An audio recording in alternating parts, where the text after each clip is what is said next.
When this tragedy happened, I was actually in Edmonton, my second home. I had actually just arrived there for a month. I had been waiting to come back to Edmonton for a while here in Nepal. I thought it was a long earned holiday that I get to stay there for a few months. Less than a month there, and then when this tragedy happened, I was in Nepal. And just to learn from the media what people are going through here in Nepal, I could not help not to come here. I immediately was searching for tickets and other things. I could not get out for a week. It was almost difficult to find any ticket home. And I was stuck there, going through all the anxiety and fear about my people, because I have known Nepal. For the last several years, I have also participated in disaster management meetings and conferences that the international experts have been having here in Nepal. And I knew that our country is extremely unprepared for any of mass disasters. So I was very worried. Stuck in Canada, I couldn't help but worry about Nepal, worry about the people here. But while I was stuck there, I had the opportunity to research and find out all the information I could. In the beginning, for a day or two, it was very difficult to know what exactly is happening in Kathmandu, the ground. But slowly, when the social media started working, bits and pieces of the news started coming through, and we could understand the mass effect that this tragedy had had. And still, I've been trying to figure out what was the worst. Being here when the earthquake happened, or not being able to come here and stuck in Canada and worrying about the people. It was a difficult few days. We had a lot of time to think and prepare. At that time, we didn't really know. We didn't have much resource. Our group back home in Edmonton is very small, so I didn't really know what we could do. When we came here, we just had the intention to be here in the ground, share the experience with my people, and see what we could help with. But in the meantime, all our friends, our students, our family in Canada, they helped me prepare for it. They gathered a lot of medicine, some donations, and they set me all ready to come here. So I was able to come here loaded with these giant suitcases, that we had to convince the airline to help us fly. Landed here in Kathmandu, and we started a very small base camp. We just set up a few camps in the middle of the city in open ground, and we started working from there. And initially what we wanted to do was that we wanted to help Nepali groups. Because while I was in Canada and learning about what was happening on the ground, first few days, the government, the big agencies, they were still having meetings and making debates about what should be done.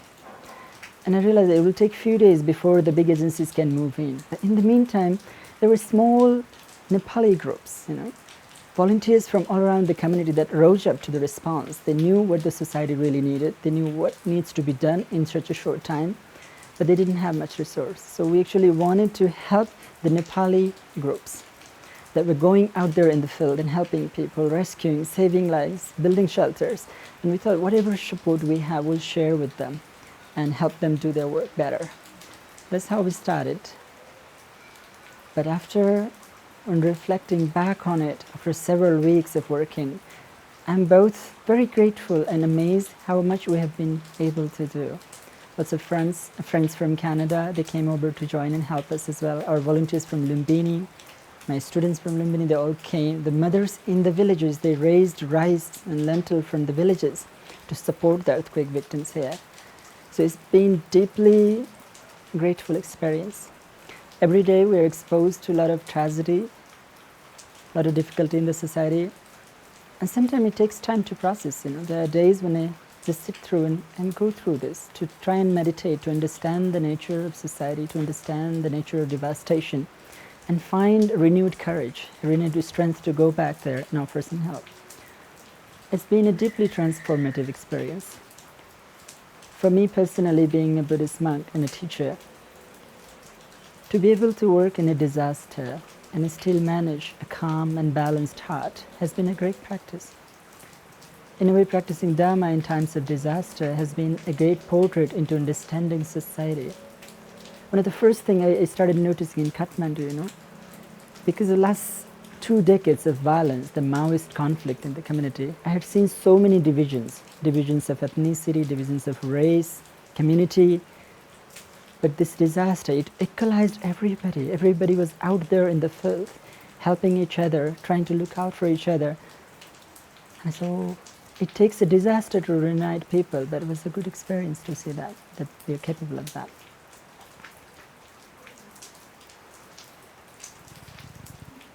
A bit long, but what to do? Totally and extremely difficult with cameras. Yeah, I think I would just illustrate that with some of the photos you guys have been taking, and that's a video also. Sure. We got footage of the Chagan nuns, so maybe if you can talk about them a bit, so we can illustrate. Sure. I think it would be good to focus because though we didn't really plan for it, we did not want to just focus on any Buddhist community or nunnery or anything in such. First 4 weeks, we did not really have time. We had been working in Dading, in Gorkha, in Doloka, the Sindhu Palchok, where the major impacts were, where about 99% of the houses were all flattened and destroyed.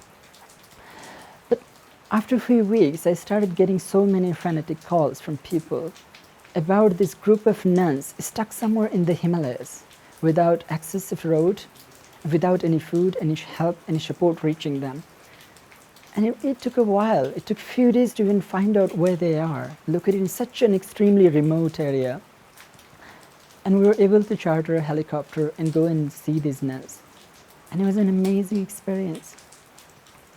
I myself had tremendous gratitude and respect for the nuns. I studied in my childhood from a nun. My own Dharma mother is a nun. And I'm deeply indebted to their wisdom and kindness in my life. So for me to go and see these nuns was an amazing experience. I still remember when I approached with the helicopter, there was this cluster of small huts perched on the side of a hill. And when I reached there, I was amazed that it was not one of those giant monasteries where everybody lives together. They had built their own individual houses, on the side of the hills and managing to live there. So when we reached there, we learned that it used to belong to a teacher who died about 12 years ago. And since the passing away of their master, they don't have a new teacher. And these poor nuns, they have been trying to self-finance themselves. They even look after themselves, but they still want to stick around the nunnery so that they can be of help to each other. All of their houses are destroyed. Sadly, one nun died. 4 nuns, they had broken ribs, broken legs and such. But in the process, these nuns saved so many lives because very miraculously, on the very day when the earthquake hit, somehow, through the odd coincidence, they had received some doctors and they were holding a health camp for the villagers. Everybody was out there in the field. And these villagers who rarely see any modern person, any doctor even, they were so excited. Everybody was out there, and that's when the earthquake hit. So they saved all the lives there, but they themselves were hit very badly. So when we reached there, they were all trying to build this little tarp, large tent, finding every piece of plastic or waterproof material they had, trying to cover it with bamboo, and trying to sleep there on the ground. We brought them a lot of rice, blankets, and medicine, and we're hoping that they might be able to ride out the rainy season while managing there. But about 2 weeks later, we learned that the mountain behind the nunnery became unsettled and there were fresh landslides, and we feared for their lives. So we began the process of evacuating them to Kathmandu. Very fortunately, a very generous man has offered his property for the nuns for a year, and we're able to clear the ground. It has a beautiful nature, there is water, safe compound, so we're able to build a beautiful shelter for them. I'm very pleased to say the 170 of these nuns have been moved there already, and they have begun their daily lives. They have resumed their studies and practice. We're hoping that within a year we will be able to put together a team to go back to the mountain, do an assessment. We're trying to build a team with a geologist, an architect, and an engineer to do a structural assessment of the place and find out the process how we could reconstruct their little nunnery town and help them preserve their ancient lineage. For me, it is very meaningful because this is, in the Nepali society, in its context, this is one way they have preserved women's equality, women's freedom, that there they have their own right, they own a place, and they make decisions of their lives. for me, is a hope for women's freedom in this society. So we hope to go back after the monsoon season and be able to begin the process of rebuilding their little huts and their lives in the process. There are about 80 houses of the lay people, villagers that live around there, and they have been helping each other. So we are hoping to integrate the villagers and develop it as a model village where the Dharma and the culture is preserved, as well as the village and a beautiful forest around it. So for the moment being, all the nuns, they are safely located here in Kathmandu, where they can practice and continue their study.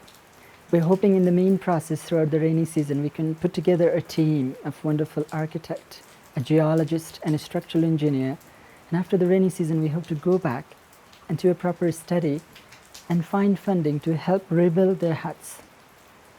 There are about 80 families of householders, villagers that they have lived around, taking refuge in the nuns and helping the nuns in the process. We hope to rebuild that, incorporating those villagers as well as the nuns' hut, and create it as a model spiritual village, model cultural village, and help these nuns to practice their way of life, to preserve this ancient heritage. If you would like, I can add one more clip, like just a little bit on Sumbali, if you would like. While helping the Bagam nunnery nuns, we received a distress call from another group of nuns that are located in one of the farthest Himalayan region in Nepal, the most accessible and most inaccessible place. Usually it takes about minimum 12 to 13 days of walking on foot through these mountain trails to get there. Near the base of Ganesh Himal, there is a very ancient nunnery, over 850-year-old. All the buildings, the retreat center, the houses all have been destroyed. They're exposed to the climate, they're exposed to the cold weather there. We're very fortunate that we're able to charter a helicopter, bring them food, tents, clothing, and insulated foam to sleep on. We've just sent a team of architects and some other people to go and survey, and we're hoping to rebuild this nunnery as well, as a hope to preserve the women's education in the valley. This place is a very sacred place, very special place. Perhaps in the Nepalese culture, it is one of the only remaining last piece of Nepal. Nepali people, they call it the hidden land of happiness, or the Bayul. You'll be surprised to know that this is one valley which is known for its practice of compassion. Entire valley, no one ever kills or sacrifices any animal, because they consider the valley is a spiritually charged place, and one should not violate the nature by killing and taking of life. This nunnery for hundreds of years has been one place where women from every family, they come to learn, to read and write, to learn meditation, spend few years in the nunnery, and then some of them, they go back to their lives. We're hoping to preserve that old history. This earthquake has wiped out every evidence of the nunnery. When we go now, it's a sad, a tragic sight. There's just piles of stones and rubbles here and there. That's what is left of. While going through there, we find little Buddha statues. While looking into the rubble, sometimes we find a slipper, a cup, and it reminds that there were lives in here, that people lived and meditated and studied here. We're hoping that we'll be able to rebuild this place. Similarly, we came in touch about another nunnery located in the eastern Himalayan region called the Bigu nuns.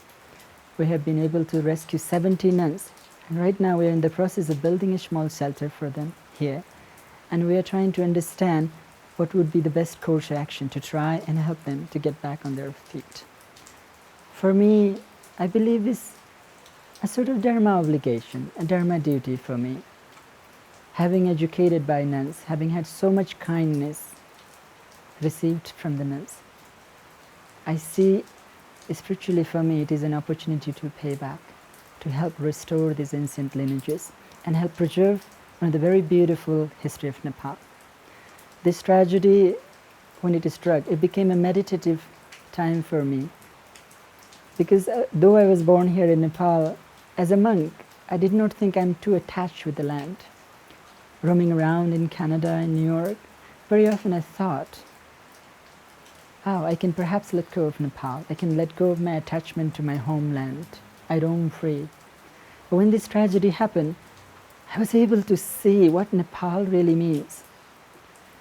When we walk through the city, I see so much destruction. All the old monuments, they are gone.